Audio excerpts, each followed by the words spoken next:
Hola, a ver, piensen en esto un segundo.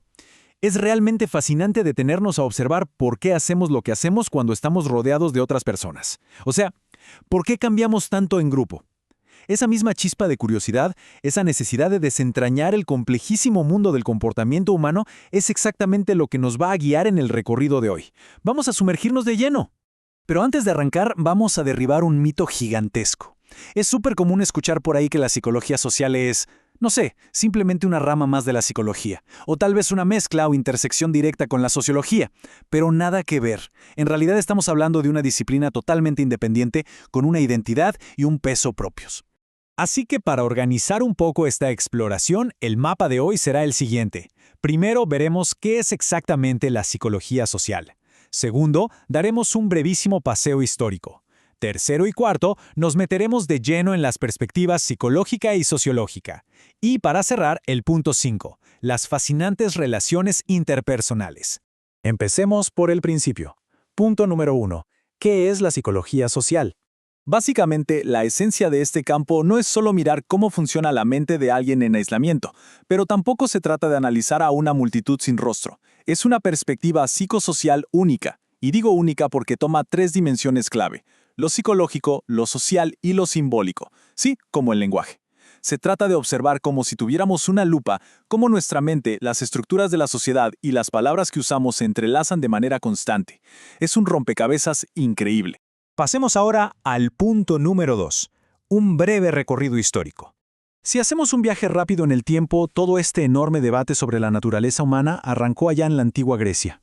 Por un lado, Platón decía que el individuo era como arcilla, completamente moldeable por su entorno, y por el otro, Aristóteles aseguraba que somos sociales por naturaleza, que ya lo traemos de fábrica. Este debate viajó a través del empirismo del siglo XVII hasta aterrizar finalmente en el siglo XX. Fue ahí, en 1908, cuando la disciplina se volvió oficial, por así decirlo, con la publicación de los primeros manuales por McDougall y Ross. Para bajar un poco estas ideas a la tierra, imaginen la historia de Raúl.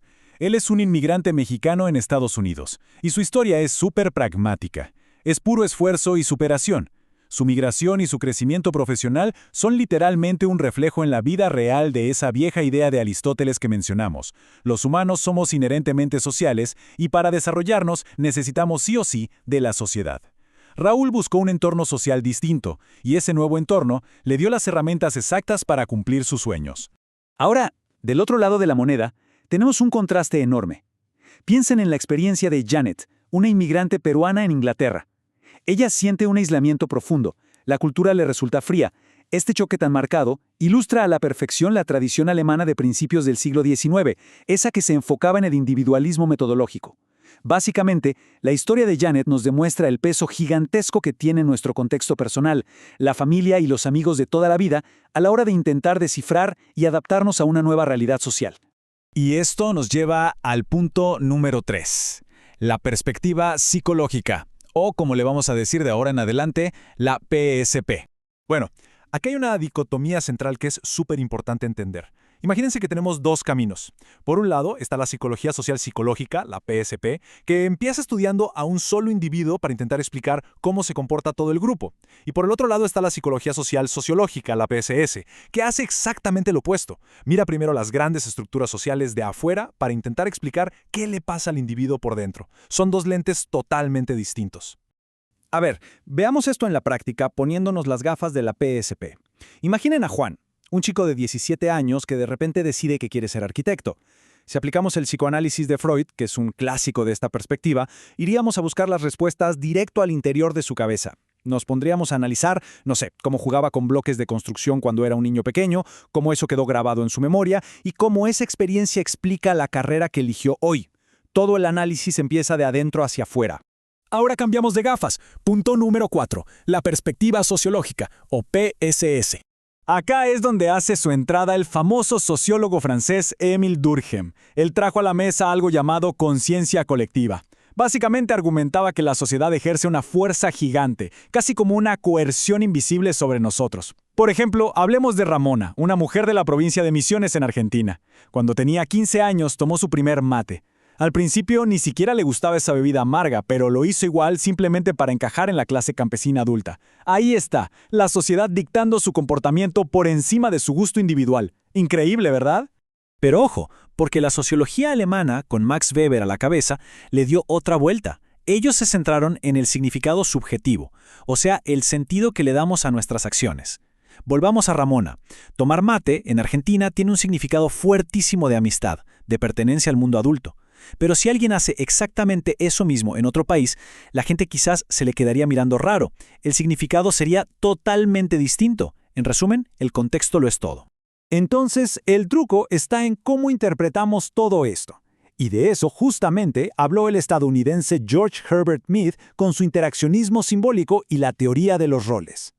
Miren cómo cambió el rol de Ramona en su familia gracias a la interacción social del día a día. Pasó de ser la nieta que solamente recibía el mate a convertirse, con el paso de los años, en la mujer adulta y matriarca responsable de servirlo.